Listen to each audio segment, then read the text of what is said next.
Začalo to možno tým, že keď som prišiel do Bielefeldu, tak som nemal kde bývať, tak mi firma Šuko zaplatilo v rámci nejakého úvodného semináru na 6 týždňov hotel, kde 6 týždňov bol seminár každodenný. No a keďže moja nemčina vtedy nebola taká, ako je dneska, bolo to ťažké.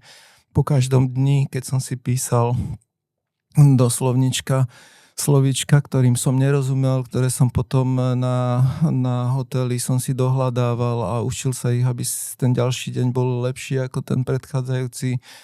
Tí Nemci dlho trvá, kým ich presvedčíte aj v kancelárii, že aha, ten, čo prišiel z toho Ostbloku, za niečo stojí, dá sa s ním rozprávať, má normálne názory, zoberieme ho vedľa medzi seba, či už v kancelárii a v tom osobnom živote, keďže sa nebolo moc s kým ako stretávať, tak to bolo ešte horšie. Takže v podstate tie 3 roky, okrem nejakých grilovačiek sporadických s kolegami z práce, som tam bol v podstate sám bez nejakého kruhu.